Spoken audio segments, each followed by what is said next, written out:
Hello all.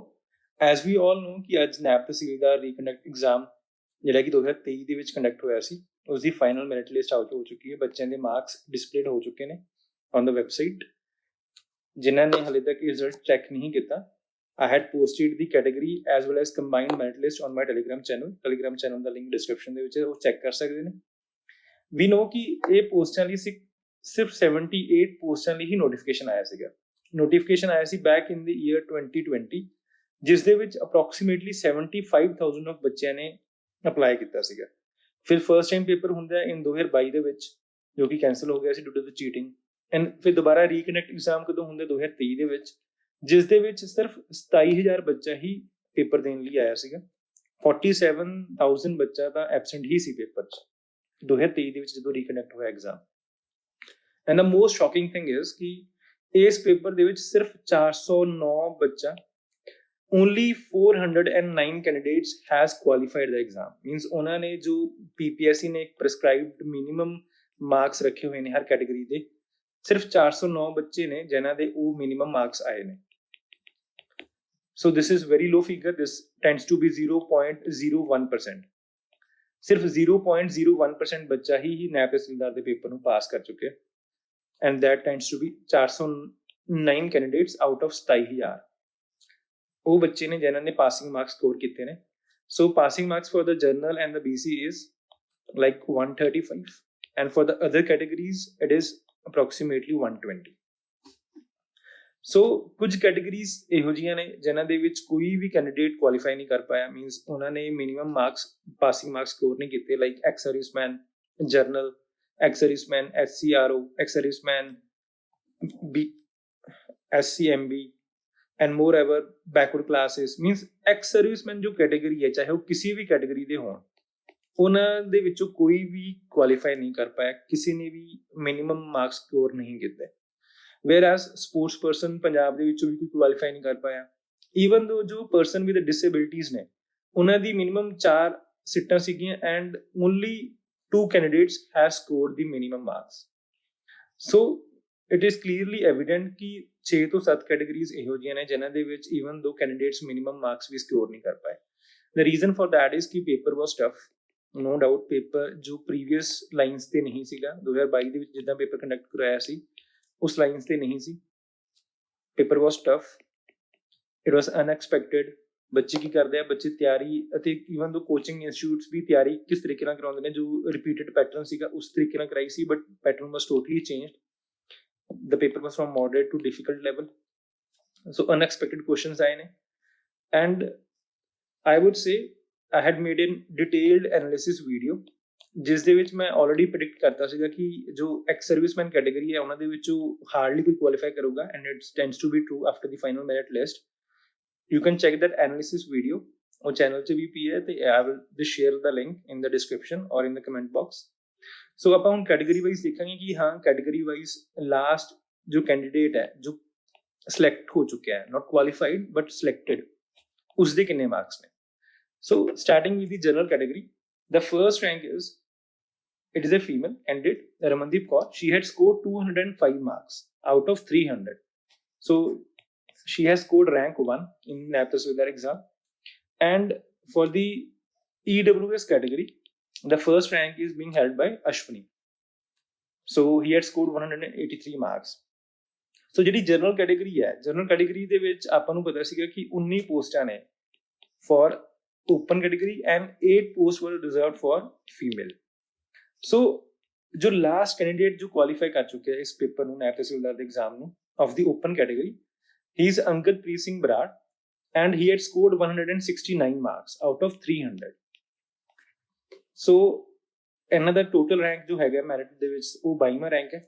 ਉਸ ਤੋਂ ਬਾਅਦ ਜੋ ਫੀਮੇਲ ਲਾਸਟ ਫੀਮੇਲ ਸਿਲੈਕਟਡ ਹੋਈ ਹੈ in the general category, she is Gurman Goldy and her combined merit list rank is 105 and she had scored 152 marks. ਸਿਰਫ 152 marks score ਕਰਕੇ she had secured the seat of naib tehsildar. So ਜਿਹੜੀ ਮੇਰੀ analysis video ਸੀਗੀ ਉਹਨਾਂ ਦੇ ਵਿੱਚ ਮੈਂ ਕੱਟ ਆਫ ਬਾਰੇ ਵੀ ਡਿਸਕਸ ਕੀਤਾ ਸੀਗਾ, ਐਂਡ ਉਸ ਦੇ ਵਿੱਚ ਮੈਂ ਕੱਟ ਆਫ ਪ੍ਰੈਡਿਕਟ ਕੀਤੀ ਸੀਗੀ after the analysis of the meritorious students marks ਜਿਹੜੇ ਮੇਰੇ ਨਾਲ ਕਨੈਕਟਡ ਸੀਗੇ ਉਹਨਾਂ ਦੇ ਨਾਲ। So I had told that it will be around 170, and जो final merit list ਦੇ ਵਿੱਚ cut off ਗਈ ਹੈ, it is 169, very close. Similarly, female I had said that it will be 153, and जो final merit list ਚ last female selected हुई है as an tehsildar, उसਦੇ 152 marks ਨੇ. So जो cut off predict ਕੀਤੀ ਸੀ, it was almost up to the mark for the general category. Now if you talk about general category ਦੇ ਜੋ ex serviceman, ਉਹਨਾਂ ਦੇ ਵਿੱਚੋਂ ਟੋਟਲ ਜੋ ਪੋਸਟਾਂ ਸੀਗੀਆਂ ਉਹ 7 ਪੋਸਟਾਂ ਸੀਗੀਆਂ. ਉਸ ਦੇ ਵਿੱਚੋਂ ਸਿਰਫ ਇੱਕ ਹੀ ਕੈਂਡੀਡੇਟ ਹੈ ਜਿਹੜਾ ਕਿ ਪਾਸਿੰਗ ਮਾਰਕਸ ਸਕੋਰ ਕਰ ਪਾਇਆ, that was 135. He is Gurjinder Singh Saroya, and ਉਹ ਵੀ LDSM ਕੈਟੇਗਰੀ ਦੇ ਵਿੱਚ, ਮਤਲਬ ਲੀਨੀਅਰ ਡਿਸੈਂਡੈਂਟ ਦੇ ਵਿੱਚ. ਐਕਸ ਸਰਵਿਸਮੈਨ ਓਰੀਜਨਲ ਕੈਟੇਗਰੀ ਦੇ ਵਿੱਚ ਕਿਸੇ ਵੀ ਕੈਂਡੀਡੇਟ ਨੇ 135 ਮਾਰਕਸ ਤੋਂ ਉੱਪਰ ਮਾਰਕਸ ਸਕੋਰ ਨਹੀਂ ਕੀਤੇ, ਸੋ ਦੇ ਹੈਵਨਟ ਪਾਸ ਦਾ ਐਗਜ਼ਾਮ. ਸੋ ਇਹ ਤਕਰੀਬਨ 7 ਪੋਸਟਾਂ ਸੀਗੀਆਂ ਇਹਨਾਂ ਦੀਆਂ, ਜਿਨ੍ਹਾਂ ਦੇ ਵਿੱਚੋਂ ਸਿਰਫ ਇੱਕ ਹੀ ਕੈਂਡੀਡੇਟ ਪਾਸ ਕਰ ਪਾਇਆ. ਸੋ other 6 posts, those will be de-reserved. Let's see ਕਿ ਉਹ de-reserve ਹੁੰਦੀਆਂ ਨੇ ਜਾਂ ਫਿਰ ਡਿਪਾਰਟਮੈਂਟ ਉਹਨਾਂ ਪੋਸਟਸ ਦਾ ਕੀ ਕਰਦਾ. Similarly, freedom fighter ਕੋਟਾ ਜੋ ਉਸ ਦੇ ਵਿੱਚ ਇੱਕੋ ਸੀਟ ਸੀਗੀ, and that is being taken by Charanpreet Singh. He had scored 143 marks. And after that, in the SC other categories, 8 ਪੋਸਟਾਂ ਸੀਗੀਆਂ, ਜਿਨ੍ਹਾਂ ਦੇ ਵਿੱਚੋਂ 3 ਪੋਸਟਾਂ ਰਿਜ਼ਰਵ ਸੀਗੀਆਂ for the female category, and ਇੱਕ ਪੋਸਟ ਸੀਗੀ for the ex-serviceman. This was different post. So the rank 1 in SC category is Jasminder Singh, ਜਿਨ੍ਹਾਂ ਨੇ 176 ਮਾਰਕਸ ਸਕੋਰ ਕੀਤੇ ਨੇ. ਬਟ ਇਹਨਾਂ ਦੇ marks these are greater than 169, ਜੋ ਕਿ ਲਾਸਟ ਮਾਰਕਸ ਨੇ of the selected candidates of the general category. So ਇਹ general category ਦੇ ਵਿੱਚ ਹੀ fall ਹੋਣਗੇ, because this is the rule ਕਿ ਜੇ ਕੋਈ reserved category the student, he is scoring marks which are greater than the last marks which are more than the last candidate marks ਜਿਹੜਾ ਕਿ select ਹੋ ਚੁੱਕਿਆ ਆਫ ਦੀ ਜਨਰਲ ਕੈਟੇਗਰੀ, ਤਾਂ ਉਹ ਬੰਦਾ ਜਾਂ ਫਿਰ ਉਹ ਕੈਂਡੀਡੇਟ ਰਿਜ਼ਰਵਡ ਕੈਟੇਗਰੀ 'ਚ ਨਹੀਂ ਬਲਕਿ ਓਪਨ ਕੈਟੇਗਰੀ ਦੇ ਵਿੱਚ ਸਿਲੈਕਟ ਹੁੰਦੇ ਆ. ਸੋ ਇੱਦਾਂ ਹੀ Jasminder Singh, he is being selected in the open category because ਇਹਨਾਂ ਦੇ ਮਾਰਕਸ 169 ਮਾਰਕਸ ਤੋਂ ਅਬਵ ਨੇ. ਤੇ SC ਅਦਰ ਕੈਟੇਗਰੀਜ਼ ਦੇ ਵਿੱਚ ਜੋ ਮੇਲ ਕੱਟ ਆਫ ਗਈ ਹੈ of the selected student, final student Ankush, he had scored 147 marks. Similarly, जो females ਲਈ ਹੈ 3 ਪੋਸਟਾਂ ਰਿਜ਼ਰਵ ਸੀਗੀਆਂ. ਸੋ Jaswinder Kaur, she had scored 131.50 marks and she has been selected in the SC other categories.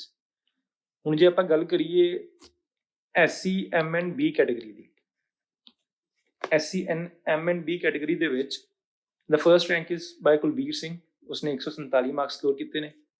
Similarly ਇਸ ਕੈਟੇਗਰੀ ਦੇ ਵਿੱਚ SC M&B ਦੇ ਵਿੱਚ ਟੋਟਲ ਪੋਸਟਾਂ ਸੀਗੀਆਂ 7, ਜਿਨ੍ਹਾਂ ਦੇ ਵਿੱਚੋਂ 3 ਪੋਸਟਾਂ ਰਿਜ਼ਰਵ ਸੀਗੀਆਂ for the girls, for the female candidates, and 2 ਪੋਸਟਾਂ ਸੀਗੀਆਂ for the ex serviceman.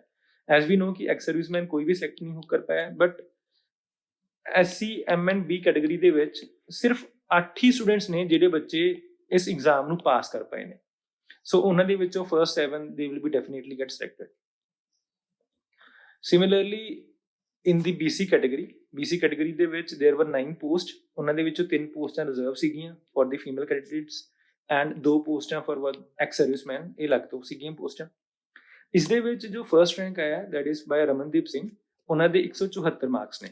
Similarly ਗੁਲਾਬਦੀਪ Singh Thind, ਉਹਨਾਂ ਦੇ 172 ਮਾਰਕਸ ਨੇ. ਇਹਨਾਂ ਦੋਨਾਂ ਦੇ ਮਾਰਕਸ 169 ਮਾਰਕਸ ਤੋਂ ਵੱਧ ਨੇ. So these both candidates of the BC category, they will be selected in the open category because ਇਹਨਾਂ ਦੇ ਮਾਰਕਸ 169 ਤੋਂ ਅਬਵ ਨੇ. ਸਿਮਿਲਰਲੀ ਜੋ last candidate of male candidate ਜੋ ਸਿਲੈਕਟ ਹੋਇਆ in the BC category, that is Sarafpreet Singh, he had scored 148 marks. Similarly ਜੋ female selected ਹੋਈ ਹੈ she is ਸ਼ਾਨੂ, ਉਹਨਾਂ ਦੇ 145 ਨੰਬਰ ਨੇ. So she has been selected from the BC category in the female category. Similarly for the general category, economically weaker section, ਆਪਾਂ ਨੂੰ ਪਤਾ ਹੈ ਕਿ ਜੋ economically weaker section ਦੀ ਕੈਟੇਗਰੀ ਹੈ, this is sort of horizontal reservation in Punjab. ਇਸ ਦਾ ਮਤਲਬ ਹੈ ਕਿ ਜੋ EWS ਵਾਲੇ ਨੇ ਉਹ ਸਿਰਫ ਇਸੇ ਕੈਟੇਗਰੀ ਦੇ ਵਿੱਚ ਹੀ ਸਿਲੈਕਟਡ ਹੁੰਦੇ ਨੇ, ਨਾ ਕਿ ਓਪਨ ਕੈਟੇਗਰੀ ਦੇ ਵਿੱਚ. ਸੋ ਇਹਨਾਂ ਦੇ ਵਿੱਚੋਂ the first rank is by Ashwini, he had scored 183 marks. Similarly ਜੋ ਲਾਸਟ ਮੇਲ ਕੈਂਡੀਡੇਟ ਸਿਲੈਕਟ ਹੋਇਆ ਉਹ ਹੈਗਾ ਆਸ਼ੀਸ਼ ਬੰਸਲ, 151 marks, and ਇੱਕ ਸੀਟ ਫੀਮੇਲ ਲਈ ਰਿਜ਼ਰਵ ਸੀਗੀ. So many Mahajan, after scoring 142 marks, she had been selected as Nab Tehsildar from the EWS category. So few things that I would like to discuss after this result is that paper difficult ਸੀਗਾ but only 0.01% of student ਜਿਹੜੇ appear ਹੋਏ ਸੀ ਉਹ ਇਸ paper ਨੂੰ ਪਾਸ ਕਰ ਪਾਏ ਨੇ। ਉਸ ਦਾ ਰੀਜ਼ਨ ਇਹ ਹੈ ਕਿ ਆਪਾਂ ਬਲਾਈਂਡਲੀ ਫੋਲੋ ਕਰਦੇ ਹਾਂ YouTube ਨੂੰ।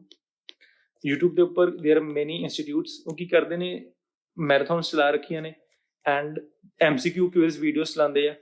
ਸੋ those are not sufficient. I would say ਉਹਨਾਂ ਨੂੰ ਤੁਸੀਂ ਜਦੋਂ ਤੁਸੀਂ ਆਪਣੇ ਐਕਸਟੈਂਡਡ ਸੋਰਸਿਸ ਤੋਂ ਆਪਣੇ ਜੋ ਬੁੱਕਸ ਤੁਹਾਡੀਆਂ ਹੈਗੀਆਂ ਨੇ ਸਟੈਂਡਰਡ ਬੁੱਕਸ ਹੈਗੀਆਂ ਨੇ ਤੁਸੀਂ ਉਹਨਾਂ ਨੂੰ ਇੱਕ ਦੋ ਵਾਰੀ ਤੁਸੀਂ ਰਿਵਾਈਜ਼ ਕਰ ਚੁੱਕੇ ਹੋ, ਤੁਹਾਨੂੰ ਲੱਗਦਾ ਫੀਲ ਹੋ ਰਿਹਾ ਕਿ I need to do MCQ practice, ਤੁਸੀਂ ਉਦੋਂ ਉਹ ਮੈਰਾਥਨ ਵੀਡੀਓਜ਼ ਜਾਂ ਫਿਰ ਉਹ MCQ ਕਿਊਜ਼ ਵੀਡੀਓਜ਼ ਕਰ ਸਕਦੇ ਹੋ। ਬਟ ਤੁਸੀਂ ਡਾਇਰੈਕਟਲੀ ਉਹਨਾਂ ਨੂੰ ਫੋਲੋ ਕਰਕੇ ਜੇ ਤੁਸੀਂ ਇੱਕ ਕੌਨਫੀਡੈਂਸ ਬਿਲਡ ਕਰਦੇ ਹੋ ਕਿ ਹਾਂ ਮੇਰਾ ਪੇਪਰ ਕਲੀਅਰ ਹੋ ਜਾਊਗਾ, ਦੈਟਸ ਰੋਂਗ। ਸਟੈਂਡਰਡ ਸੋਰਸਿਸ ਨੂੰ ਫੋਲੋ ਕਰੋ, ਪਹਿਲਾਂ ਆਪਣੇ ਖੁਦ ਦੀ ਜੋ ਬੁੱਕਸ ਨੇ ਖੁਦ ਦੇ ਨੋਟਸ ਨੇ ਉਹਨਾਂ ਨੂੰ ਚੰਗੀ ਤਰ੍ਹਾਂ ਪੜ੍ਹੋ, ਫਿਰ ਉਹਨਾਂ ਦੇ ਵਿੱਚ ਵੈਲਿਊ ਐਡੀਸ਼ਨ ਕਰੋ। ਤੁਹਾਨੂੰ ਲੱਗਦਾ ਕਿ ਹਾਂ ਸ਼ਾਇਦ ਇਹ ਪੋਰਸ਼ਨ ਮੇਰੇ ਤੋਂ ਛੁੱਟ ਗਿਆ ਸੀਗਾ ਜਾਂ ਫਿਰ ਇਹ ਪੋਰਸ਼ਨ ਮੈਂ ਕੰਪਲੀਟ ਨਹੀਂ ਕਰ ਪਾਇਆ, ਤਾਂ ਉਸ ਤੋਂ ਬਾਅਦ ਉਹਨਾਂ ਦੀ ਵੈਲਿਊ ਐਡੀਸ਼ਨ ਕਰੋ।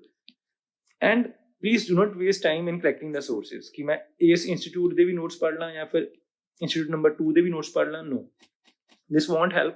ਤੁਸੀਂ ਇੱਕ ਸੋਰਸ ਨੂੰ ਹੀ ਬਾਰ-ਬਾਰ ਰਿਵਾਈਜ਼ ਕਰੋ, ਮੈਕਸਿਮਮ ਜਿੰਨਾ ਰਿਵੀਜ਼ਨ ਕਰੋਗੇ ਤੁਸੀਂ ਓਨੇ ਹੀ ਬੈਨੀਫਿਟ ਚ ਰਹੋਗੇ। Moreover, one thing I would like to say that failure is not opposite of success, ਕਿ ਜੇ ਤੁਸੀਂ ਫੇਲ ਹੋਏ ਹੋ ਇਸ ਦਾ ਮਤਲਬ ਇਹ ਨਹੀਂ ਕਿ ਤੁਸੀਂ ਕਦੇ ਸਕਸੈਸਫੁਲ ਨਹੀਂ ਹੋਵੋਗੇ। Actually the failure is a part of success. ਤੁਹਾਡੀ ਜੋ ਜਰਨੀ ਹੈ, journey to success, journey to achieve your goal, ਉਸਦਾ ਇੱਕ ਪਾਰਟ ਹੁੰਦਾ failure. So always learn from this failure attempts. ਤੁਸੀਂ ਆਪਣੇ ਫੇਲੀਅਰ ਅਟੈਂਪਟਸ ਤੋਂ ਲਰਨ ਕਰੋ, ਤੁਹਾਡੀ ਵੀਕਨੈਸ ਕੀ ਨੇ, ਤੁਸੀਂ ਕਿੱਥੇ ਤੁਹਾਡੇ ਮਾਰਕਸ ਘਟ ਗਏ ਨੇ ਜਾਂ ਫਿਰ ਕਿਹੜੇ ਪੋਰਸ਼ਨ ਸੀ ਜਿਹਨਾਂ ਕਰਕੇ ਤੁਸੀਂ ਇੱਕ ਡਿਜ਼ਾਇਰਡ ਆਪਣੀ ਪਰਫਾਰਮੈਂਸ ਨਹੀਂ ਪਰਫਾਰਮ ਕਰ ਪਾਏ ਜਾਂ ਫਿਰ ਤੁਸੀਂ ਉਹਨੇ ਮਾਰਕਸ ਨਹੀਂ ਲੈ ਪਾਏ। ਐਨਾਲਾਈਜ਼ ਕਰੋ ਆਪਣੇ ਰਿਜ਼ਲਟਸ ਨੂੰ, ਐਨਾਲਾਈਜ਼ ਕਰੋ ਕਿ ਹਾਂ ਤੁਸੀਂ ਕਿਸ ਪੋਰਸ਼ਨ ਦੇ ਉੱਪਰ ਹੋਰ ਜ਼ਿਆਦਾ ਕੰਮ ਕਰਨਾ ਹੈ, ਕਿਹੜੇ ਤੁਸੀਂ ਸੋਰਸਿਸ ਨੂੰ ਉਹਨੂੰ ਫੋਲੋ ਕਰਨਾ ਹੈ। And please do not take it very serious ਕਿ ਹਾਂ I had did very hard work and I couldn't score this, I couldn't make in to the ਨੈਪ ਸਿਵਲ ਐਗਜ਼ਾਮ। ਓਪਰਚੁਨਿਟੀਜ਼ ਬਹੁਤ ਆ ਰਹੀਆਂ ਨੇ, just use your time very wisely and remember that failure is not opposite to success, it's just the part of success. So you can connect to us on Telegram channel the link description ਦੇ ਵਿੱਚ ਹੈ, and whosoever wants to talk to us they can talk us at RAR_Civils_helpline on the Telegram. They can write their query there. Thank you.